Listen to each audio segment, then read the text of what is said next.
Itu kan paling sering kan kalau orang dibilang sakit, dibilang, "Oh nih dok suka banget makan durian." Padahal mungkin bukan durian penyebabnya ya, gitu. Ini sering kata dokter Vito sering kena fitnah duriannya. Iya. Nah kali ini kita langsung bahas aja deh bersama dengan Dokter Putri Sakti, IFO SPGK, spesialis gizi klinik. Yes. Iya, halo dokter, selamat pagi. Halo Intan, selamat pagi. Dokter nih kasihan banget ya karena buah durian ini selalu jadi bulan-bulanan. Katanya kalau habis sakit kena apapun gitu, darah tinggi, kolesterol nih katanya gara-gara durian. Nah dokter ini ada fakta dan mitos yang beredar dokter. Ini benar nggak sih dok, fakta atau mitos kalau konsumsi durian ini meningkatkan kolesterol jahat? Fakta atau mitos dokter? Ini adalah mitos ya. Mitos yang jadi bulan-bulanan buat si durian. Iya. Padahal sebenarnya durian sehat juga ya dok ya, asalkan tidak berlebihan dikonsumsi.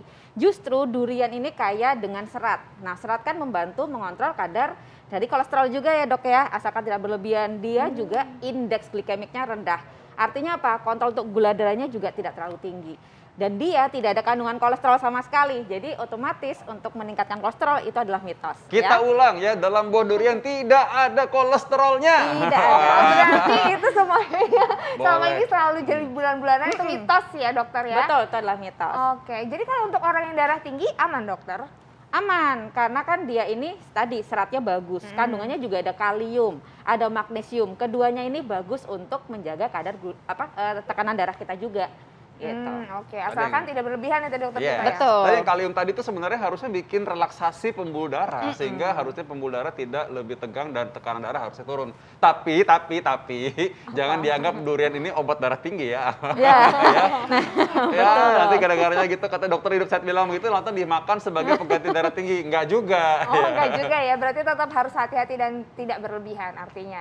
Oke. Lanjut Intan, fakta mitos berikutnya apa lagi? Nih ada fakta dan mitos berikutnya, ini katanya konsumsi durian bisa mengatasi masalah sembelit. Ini fakta atau mitos dokter? Ini adalah fakta. Fakta lagi, dokter Gita. Iya, tadi ya kalau dibahas di awal, durian ini punya serat yang cukup tinggi. Serat itu akan membantu pencernaan kita lebih sehat Intan. Jadi otomatis bisa membantu memperlancar nih buang air besar kita. Jadi say bye-bye tuh sembelit pastinya. Jadi kalau buat diet nih boleh nih deh. ini kayaknya alasan, selalu cari alasan ya. Ini nanti kita akan kasih tahu bagaimana sih berapa banyak harus dimakan buah durian sebenarnya. Tapi nanti kita masih ada fakta mitos masih banyak, makanya tetap stay tune di sini ya. Apalagi tuh dokter Vito? Nah, ini fakta mitos ya. Katanya kalau konsumsi durian itu bisa mencegah penuaan dini. Ini fakta atau mitos? Ini adalah fakta ya. Fakta dok. Fakta. Jadi kita lihat ya, daging dari durian ini kan warnanya kuning ya dok ya. Artinya dia vitamin C-nya tinggi. Dia juga antioksidan lainnya tinggi Intan. Yaitu salah satunya polifenol bentuknya flavonoid. Nah ternyata kayaknya antioksidan ini bisa membantu kita untuk menjadi antioksidan yang bagus dan bisa mencegah penuaan dini tentunya. Tapi ya gaya hidupnya harus bagus, bukan mentang-mentang nanti dibilangnya kata dokter Putri bagus buat penuaan dini, terus akhirnya jadi nggak makan makanan sehat, makanannya durian aja gitu ya dok Ya kan katanya durian buah-buahan gitu kan, tiap kali makan buah jadi dia pilihnya buah durian gitu ya. Enggak juga. Nah ini sebenarnya secara lebih dalam lagi, antioksidan kan memang katanya anti penuaan atau bikin awet muda. Nah tapi antioksidannya pemirsa harus tahu apa aja sih sebenarnya kandungannya gitu. Yang ada di durian. Salah satunya ada vitamin A dok, vitamin A, vitamin C, vitamin E dan juga flavonoid. Keempat ini adalah antioksidan yang kaya ada di dalam buah durian. Wow. Jadi manfaatnya bagus banget, makanya jangan dibully lagi ya dok ya buah durian ini. Asalkan porsinya tepat, frekuensinya tepat, insya Allah bagus untuk tubuh kita. Jadi benar, buah durian itu memang ada vitaminnya Intan. Ternyata ada beneran ada Memang vitaminnya. kan buah. bukan cuman alasan doang ya, berarti makan durian ternyata bagus. Nah dokter, ini juga ada fakta dan mitos yang beredar lainnya dokter. Ini katanya konsumsi durian dapat membantu dalam pembentukan sel darah merah. Ini fakta atau mitos? Tapi jangan dijawab dulu dokter. Nanti kita akan temukan jawabannya pemirsa sesaat lagi. Tetap di Hidup sehat.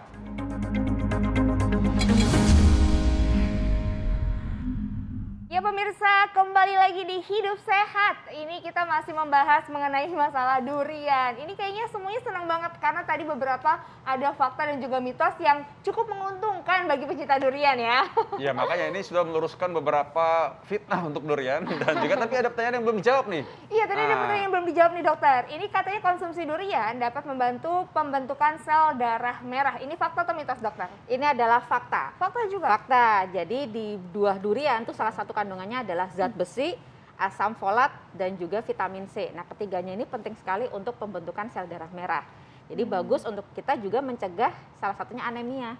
Anemia ini pun jangka panjang ini ya dok ya, bisa juga mencegah ke arah jantung dan juga stroke. Jadi kalau sampai ada yang bilang apakah bisa menyebabkan stroke, nah ini sebetulnya adalah mitos ya. Oh gitu dokter, mitos ya. Mitos. Yang katanya habis makan durian terus tiba-tiba stroke itu berarti Iya, enggak itu ya? mitos, Bukan karena betul. duriannya? Iya. Oke. Nah dokter, tapi kalau buat, kenapa dokter kau ketawa? Ya soalnya kasihan banget durian salah-salahin mulu. Iya. Ya kan tadi banyak manfaatnya juga. Oke, Iya, Intan. benar. Apalagi Nah Intan? tadi dokter ini mau tanya, berarti kalau untuk orang yang sakit demam berdarah itu boleh dokter konsumsi durian? Kalau Bagus demam nggak? berdarah ini kan kaitannya dengan namanya trombosit. Oh, beda Nah, ya? ini belum ada hubungannya. Oh, beda Nah, ya? pasti sih, tapi Oh, kan biasanya oke. kalau di sel darah demam berdarah itu kan biasanya pembuluh darahnya lebih gampang pecah ya.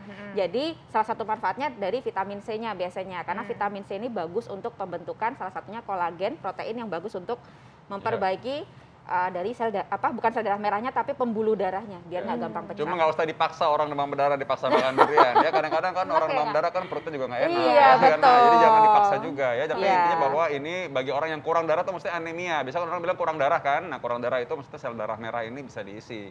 Kalau tadi demam berdarah itu trombosit. Trombosit, Yang beda dia ya penting ternyata. darah itu lain lagi. Dua hal yang beda ternyata pemirsa di rumah. Oke dokter Vita, tadi ada fakta mitos apa lagi dok? Iya, oke nih katanya kalau konsumsi durian ini dapat mengatasi masalah insomnia. Nah, ini fakta atau mitos? Ini adalah fakta. Wow. Fakta. Kenapa? Karena di dalam durian dok ternyata juga mengandung triptofan. Nah, triptofan dan juga magnesium di dalam durian ternyata bagus sekali membantu kita agar lebih rileks. Jadi kita lebih gampang ngantuk sebetulnya gitu. Oh gitu, itu bener banget sih dokter ya. Itu biasanya kalau habis makan durian tuh kan kayak biasanya gimana gitu rasanya relax, terus kayak agak-agak melayang. Antara gabungan durian atau kekenyangan ya dok, karena kebanyakan kalap makan Nah, durian. ini sebelum kita ke tips ya, nanti Iya. sebenarnya juga ada orang bilang kan durian itu kan bikin orang banyak alkohol, sehingga bikin orang pusing kalau habis makan itu gitu. Nah, Iya, iya dokter, ini betul. kadang banyak banget gitu yang menganggap seperti itu. Nah tapi untuk lebih jelasnya lagi kita melihat dulu tayangan yang berikut ini.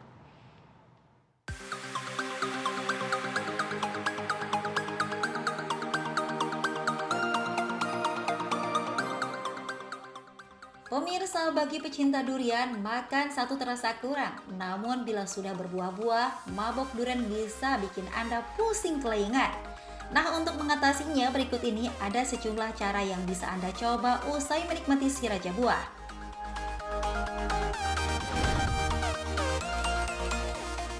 Pertama adalah dengan cara paling tradisional, yakni minum air di cangkang durian. Percaya atau tidak, namun nyatanya hal ini masih tetap dilakukan oleh masyarakat kita.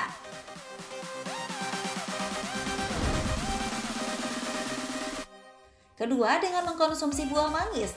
Usai makan, rajanya gantian sama si ratu buah. Karena katanya dengan mengkonsumsi manggis akan mengurangi rasa tak enak usai makan durian.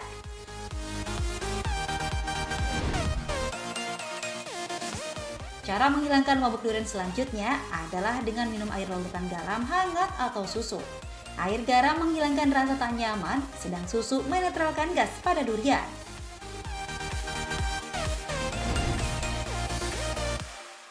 Pemirsa, air kelapa sejak lama dimanfaatkan untuk mengobati masalah keracunan. Nah, Anda bisa memanfaatkan air kelapa untuk mengatasi mabuk durian.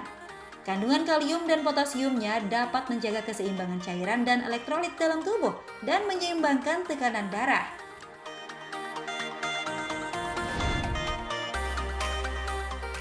Terakhir adalah paracetamol. Obat pereda nyeri ini bisa Anda konsumsi bila mabuk durian disertai dengan sakit kepala. Namun ingat, sebaiknya konsultasikan dahulu pada petugas kesehatan ya pemirsa.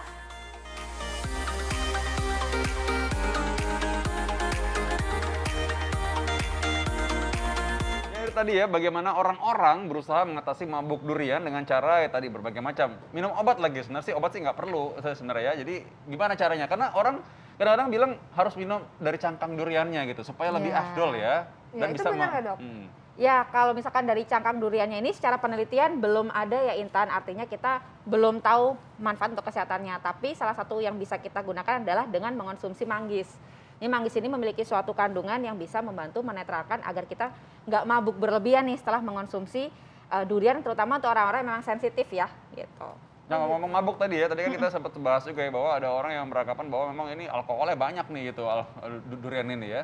Apa benar emang durian tuh bikin mabuk tuh bener apa perasaan dia aja? Apa karena baunya gitu? Apa memang dalam duriannya memang ada zat yang bikin mabuk gitu maksudnya? Ya, jadi dalam durian ini sebetulnya kalau semakin manis ya dok, ini ada kandungan gula alkohol, tapi bukan alkohol ya. Artinya kalau terlalu banyak ini biasanya bikin asam lambung tinggi dan kadang beberapa orang ini jadi kayak, kalau kita asam lambung tinggi kan gitu ya dok ya, nggak enak, mual, pusing. Nah ini orang menganggapnya sebagai mabuk. Gitu. Padahal sebetulnya efek dari asam lambung yang meningkat dok. Kalau bikin Karena kayak berlebihan rasanya panas biasanya. juga soalnya kan rasanya kadang-kadang Ya. bikin rasa panas, kayak rasanya pusing gitu, kelengan. Ya itu biasanya berlebihan tuh dok, asam lambungnya yang terlalu tinggi Oh, biasanya. tadi kandungan itu yang bikin sebenarnya kita merasa panas ya dokter ya? Ya, makanya kalau makan durian untuk orang-orang yang sensitif, sebaiknya jangan memilih yang kalau di mulut itu rasanya kayak bersoda gitu loh dok. Iya, Nah itu kayak tinggi, bergas gitu ya? ya tinggi gula alkohol, tapi bukan berarti jadi alkoholnya sangat tinggi banget sampai akhirnya membahayakan gitu. Oke. Nah dokter, ini juga masih ada fakta dan mitos yang beredar dokter. Nih katanya buah durian dapat membantu melawan infeksi. Ini fakta atau mitos? Ini adalah fakta ya, karena kandungannya kan tadi banyak ya Intan. Salah satunya antioksidan yang tinggi, vitamin C, vitamin A. Ini kan semuanya bisa membantu kita meningkatkan imunitas tubuh. Dia juga mengandung protein ya dok ya. Jadi otomatis dengan protein yang cukup, vitamin mineral yang komplit, dia bisa membantu kita mencegah agar tidak mudah mengalami infeksi gitu. Nah ini maksudnya dimakan ya, bukan dioles-oleskan ya, sayang. Iya, maksudnya. bukan topikal dioles di kulit ya. Oke, ini ada yang kasihan banget nih karena pasien-pasienku suka bilang, oh ini kalau sakit gula nih, diabetes nggak boleh minum atau makan durian. Nih fakta atau mitos? Ini adalah mitos ya. Jadi Masih bisa ya? masih bisa orang obesitas, orang kencing manis atau diabetes masih boleh mengonsumsi Biasanya buah kalau durian. kalau gini-gini ada syaratnya nih pasti nih. Apa tuh syaratnya? Syaratnya di bawah nih dok, ada tulisannya. Ya, kebetulan berlaku ya. Jadi gini, buah durian sebetulnya dok indeks glikemiknya rendah. Artinya apa? Indeks glikemik itu menggambarkan agar kontrol gula darah kita nggak terlalu drastis Intan naiknya. Nah tapi tetap kita harus melihat juga ya, ini kan ada karbohidratnya. Yang aman untuk penderita diabetes itu dianjurkan hanya 1-2 butir saja dok. Jadi kalau memang mau boleh, tapi tidak lebih dari 2 butir per hari. 2 butir bukan 2 Dua buah butir, ya, bukan 2 butir bukan loh ya. 2 buah. 2 butir ya. 2 butir. Ternyata memang harus ada batasnya pemirsa. Betul. Nah dokter, ini ada juga fakta dan mitos beredar. Ini mungkin kalau seandainya ini sampai fakta, ini kabar bahagia bagi para lelaki. Dokter, ini katanya konsumsi durian dapat memperbaiki kesehatan seksual dan dapat meningkatkan kualitas sperma. Ini fakta atau mitos? Ini kabar baik atau bisa dibilang sebagai fakta dok. Wah. Kenapa? Karena durian ini disebut salah satu buah afrodisiak. Jadi memiliki kandungan salah satunya tadi ya dok, sudah disampaikan dokter Vito, kalium itu memperbaiki aliran darahnya ya dok. Jadi otomatis membantu untuk seksualitas pria juga. Kemudian ternyata juga kandungan magnesiumnya itu juga berhubungan dengan aliran ke arah seksualitas laki-laki. Dan ternyata kandungan antioksidannya bagus sekali untuk memperbaiki dari fungsi maupun motilitas atau pergerakan dari sperma. Wah, ini berarti jadi perkasa bagus. ya nanti Jadi setelah makan perkasa. durian ya, makanya. Oke, nah sekarang mungkin tips buat para pemirsa di rumah bagaimana menikmati durian dan juga mendapatkan manfaatnya secara maksimal. Iya, pastinya dok kita harus mengingat untuk segala sesuatu bahwa buah ini kan sebagai snack ya dok. Artinya kita konsumsi dulu makanan gizi seimbangnya. Karena agar gizi kita bisa komplit, buah durian ini sebagai pelengkapnya. Jadi bukan menjadi yang utama. Jadi kalau mau mengonsumsi, gizi seimbangnya harus utama. Yang kedua, frekuensi dan juga porsi dari si durian ini juga jangan berlebihan. Sesuaikan dengan kondisi kita, misalkan tadi ya kalau kita kondisi sehat seperti ini, kita masih boleh sampai 5 butir per hari. Tapi kalau misalkan yang punya kondisi khusus, misalkan gula darahnya tinggi, jangan mengonsumsi lebih dari 2 kali. Dan pada beberapa 2 butir durian, ya, Dok? iya betul 2 butir per hari. Dan pada beberapa orang yang memang dia asam lambungnya mudah meningkat, sebaiknya hindari durian yang tipikal gula alkoholnya tinggi. Wah, oke nih, 2 sampai 5 ya. 5 masih bisa, 2 Bisa. kalau misalkan punya gula tadi Sudah ya. hati-hati ya, 2 aja ya. Oke, baiklah. Ini sangat melegakan. Bagi saya juga pencinta durian, saya juga sangat senang. Saya juga yakin pemirsa juga senang juga pastinya Iya, ya. ternyata banyak sekali manfaatnya ya. Jadi makannya nggak merasa bersalah dokter. Betul. Iya, dokter makasih banyak ya dok atas tipsnya. Terima kasih. Terima kasih dokter. Terima kasih. Nah, setelah ini kita akan masih bahas lagi satu hal yang penting ya mengenai berkendara. Gimana sih apa mungkin kendaraan tertentu yang tidak boleh berkendara di jalanan. Iya, Penting itu kan? dia. Penting banget karena Iya, oke. ada kondisi-kondisi tertentu yang memang sebaiknya tidak boleh berkendara. Tapi kondisi seperti apa? Kita akan simak bahasannya sesaat lagi, tetap di Hidup Hidup Sehat. sehat.